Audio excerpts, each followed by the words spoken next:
কি বছর তো প্রায় শেষের দিকে। না না, আজকে কোনো ব্লগ না, আজকে এসছি আমরা আমাদের এই বছরের কিছু হিসাব নিয়ে, কারণ এই বছর আমাদের অনেক। সবাই ভালো তো, আশা করছি তোমরা সকলেই ভালো আছো। আজকে আমরা দিতে চলেছি আমাদের সবার প্রিয়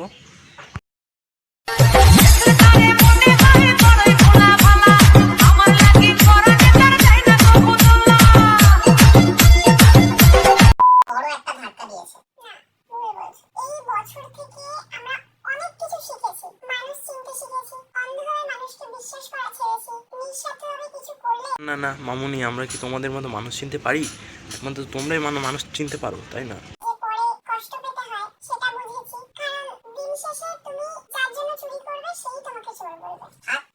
এবার আসলে পয়েন্টে, তোমরা তো চুরি করার মতনই কাজ করছো। একটা চোরও মনে হয় এমনটা করে না যেরকম তোমরা করছো।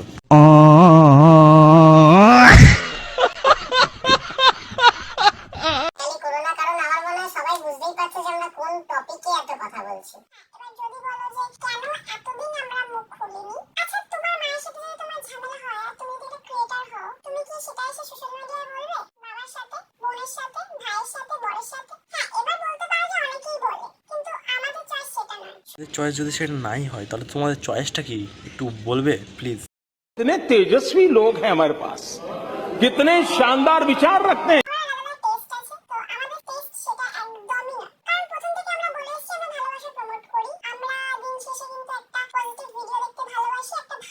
না না না না, আমরা তো মোটে পজিটিভ ভিডিওর কথা বলছিলাম না, আমরা তো নেগেটিভ ভিডিওর কথা বলছিলাম।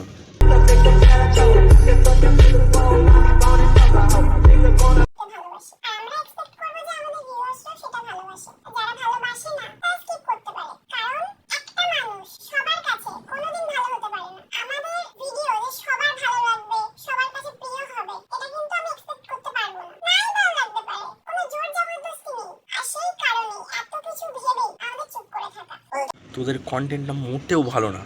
হ্যাঁ ঠিক আছে, সে লোকদের ভালো নাও লাগতে পারে এবং কিছু লোকের ভালো লাগতেও পারে।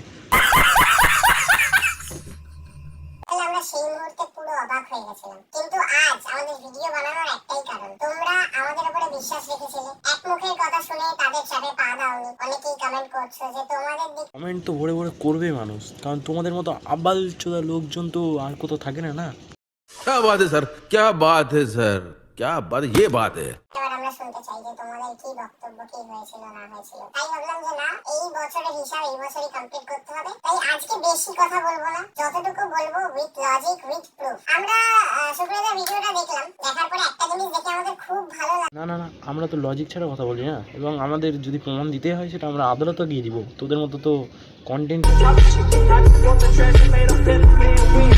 যে সে যতটুকু কথা বলেছে ততটুকু একদম পারফেক্ট বলেছে, এক্সট্রা বাড়িয়ে কিছু বলেনি। কিন্তু খারাপ লাগলো একটা জিনিস দেখে যে সে অনেক কিছু শেয়ারই করেনি, তার কোনো প্রপার কারণ বা কিছু, মানে বলে না যে কিছু কিছু ভিডিও এডিটিং এর মাধ্যমে যেগুলো হয় ছোট ছোট পার্টগুলো কেটে কেটে দেখিয়ে দিলাম, মানুষ সেই ক্লিপটা দেখে মনে করলো যে আচ্ছা এই ঘটনা ঘটেছিল, বাট তার আগে যে একটা কনটেক্সট থাকে সে সেটাকেই পুরো স্কিপ করে গেছে। মনে হলো যে এই জিনিসগুলো না জানলে তোমরা তো বুঝতেই পারবে না, যার জন্য দেখছিলাম কমেন্টে সবাই লিখছে আমরা কি পাগল, আমাদের কি মাথার মধ্যে। এবার তোরা আসলে মেন পয়েন্টে, কারণ তোরা সত্যিই পাগল, তাই না? তোদের মাথার মধ্যে ছিট আছে, সেটা আমরা ভিডিওটা দেখেই বুঝতে পারছি। প্রবলেম আছে, আমরা কি সাইকো? না, যখন তোমরা কোনো কিছু কথা বলছো বা কোনো কিছু একটা ঘটনা ঘটছে, তার পেছনে একটা বড় কনটেক্সট থাকে, তোমাদের সেই কনটেক্সটটা বুঝতে হবে, তারপরে গিয়ে তোমরা বিচার করতে পারবে। আফটার অল আমরা তো মানে কি বলবো, সাইকো তো নই। ঠিক আছে, এবার বাদ বাকি তোমাদের উপরেই, আমরা তো আস্তে আস্তে সবই বলবো। আমার মনে হয় যেখান থেকে ঝামেলার সূত্রপাত, সেই জায়গা থেকে তোমাদের শোনা উচিত। মানে তোমরা পুরোটা না বুঝলে কিভাবে বুঝতে পারবে কে ভুল কে ঠিক? এত কিছু শোনার পরে যদি তোমাদের মনে হয় যে আমরা ভুল, তাহলে আমরা সেটাই মেনে নেব, কারণ তোমাদের ওপিনিয়ন আমাদের মাথায় অলওয়েজ। প্রথমে বলি, কি বললে তোমরা সাইকো? আমরা জানি তো তোমরা সাইকো, খুব ভালো করে সেটা জানি। আমাদের হাউস হলো টিমের একটা রুলস ছিল, যেটা কেউই নিজেদের ভিডিওতে বলেনি, বাট এগুলো আমাদের পার্সোনাল কথাবার্তা। সেটা হচ্ছে আমরা পাঁচজন যখন একসাথে থেকে কোনো জায়গায় ব্লগ বানাবো, তখন সেই ভিডিও কি হয়, আমরা পাঁচজনই তো ভিডিও বানাচ্ছি, তো সবার ভিডিও তো সেমই লাগবে না দেখতে। তোমরা একটা ভিডিও দেখলে আরেকটা ভিডিও কোনো ইন্টারেস্টই থাকবে না। তাই আমাদের একটা রুলস ছিল যে আমরা পাঁচজন সেই ব্লগ একই দিনে আপলোড দেবো। হ্যাঁ, তার মধ্যে আরেকটা ছোট্ট ছেলে মানলো এদের পদে ভালো করে লাথি, এরা হয়ে গেল অনেক বড় পোকা।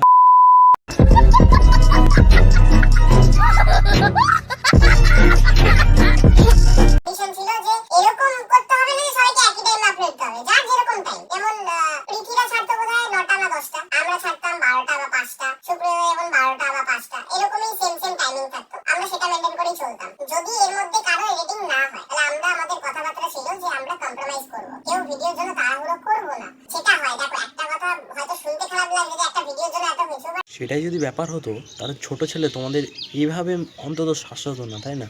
যেহেতু তোমাদের এত ফ্রেন্ডশিপটা এতটা জটিলভাবে গড়ে উঠেছিল, সেটা মোটেও ভালো হতো না। तू समझा? हाँ नहीं तू समझा नहीं।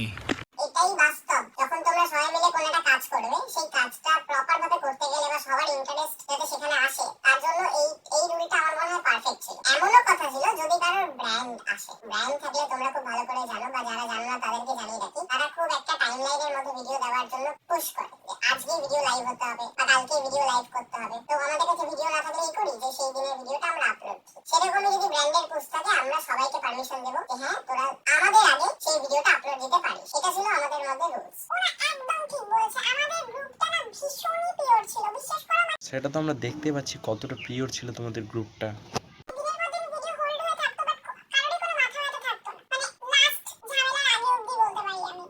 যেটা নিয়ে সূত্রপাত সুপ্রিয়তার বাড়িতে হোলির পার্টি। সত্যি কথা বলতে গেলে এর আগে আমাদের এরকম সুপ্রিয়তার বাড়িতে কোনোদিনই হোলির পার্টি হতো না। হতো যেটা ওরা দিদি দাদারা মিলে করতো, মানে ফ্যামিলির মধ্যে, মানে আওসালো টিম নিয়ে কোনোদিন এরকম পার্টি হয়। এই যে তোমাদের আওসালো যে টিমটা আছে, এই টিমের 5টা সদস্যই বলতে গেলে তারকাটা, 1 নম্বর তারকাটা সদস্য। कौन है ये लोग? कहां से आते हैं ये? যাই হোক, এইবারে সুপ্রিয়তার কেউ একজন সুপ্রিয়তার সাথে প্ল্যান করে একটা বড় পার্টি অ্যারেঞ্জ করে। সত্যি কথা বলতে আমরা যখন গেছিলাম আমরা তো অবাক যে এত রং, মানে আমরা কল্পনারই বাইরে। বাট ঠিক আছে, আমরা সবাই মিলে সেখানে এনজয়মেন্ট স্টার্ট করি। সেখানে রন, প্রীতি, সুপ্রিয়তার দাদা দিদিরা, আমরা সবাই উপস্থিত ছিলাম। আমরা খুব ভালোভাবে এনজয় করছিলাম। বাট সেদিনকে যতদূর মনে আছে, ওদের বিকালের দিক করে মানালি যাওয়ার প্ল্যানিং ছিল। ওরা বেরিয়ে যাচ্ছিল। আমাদের সেই মুহূর্তে খুব খারাপ লাগে যে এতটা এনজয়মেন্টের মাঝখান দিয়ে ওরা চলে যাচ্ছে। আমরা যদিও বা দিইনি সেই ব্লগ। তারপরে ওরা বেরিয়ে যায়। আমি তারপরে কিছুক্ষণ ছিলাম, অনেকক্ষণই ছিলাম। তারপরে ফোন আসে। আচ্ছা, এই ভাইয়াটা কি তোমার? ভাইয়াটা কে হয় যে তোমাকে কল করে এরকম করে বলছে? ये फंस गया सीएम, इसे पार्टी की मीटिंग समझ के फंस। চেনো ভাইয়া, আমার বন্ধু ভাইয়া। ভাইয়া একটা বিপদে পড়ে। সেই বিপদে পড়ে আমাকে ফোন করেছে। আমাকে এখন সেই জায়গায় যেতে হবে অবশ্যই। আমি তো আর আনন্দের জন্য এখন বন্ধুর বিপদে হাত গুটিয়ে বসে থাকতে পারি না। তিথিকে রেখে দিয়ে আমাকে বেরোতে হয়। আমি ওখানে ছিলাম। আমি সেই কাজে বা তাকে উদ্ধার করতে সেখানে যাই। এরপরে মোটামুটি মানে আমার বোধহয় ভাইয়াকে ওখান থেকে বের করতে মানে প্রবলেমটা আমি বলছি না, মোটামুটি 2-3 ঘন্টা সময় কেটে যায়। মানে বিকাল থেকে অলমোস্ট সন্ধ্যে বেরিয়ে গেছে। আর এদিকে ও তাই? সুপ্রিয়তা ওয়েট করছিল যে আমার জন্য একটা পাটাকা ছিল, আর সুপ্রিয়তার জন্য বোধহয় আরেকটা পাটাকা ছিল, যেগুলো ফাটাইনি, শুধুমাত্র আমার সাথে ফাটাবে বলে ওয়েট করছিল। বাট আমি অনেকবার ফোন করে তিথিকে অন্তত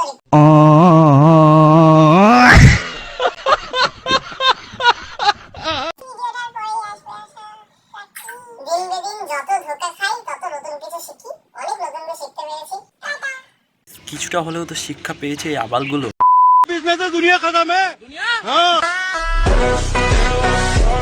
2026 হয়তো দুনিয়া শেষও হয়ে যেতে পারে, কিন্তু এত সুন্দর যদি রোস্ট ভিডিও তোমরা পেতে থাকো তাহলে অবশ্যই তোমরা খুশি হবে। তাই যদি এই ভিডিওটা ভালো লেগে থাকে তাহলে অবশ্যই কমেন্টে জানাবে। ঠিক আছে গাইস, এই রোস্টিং ভিডিওটা এখানে শেষ করলাম আজকের মতো। টাটা।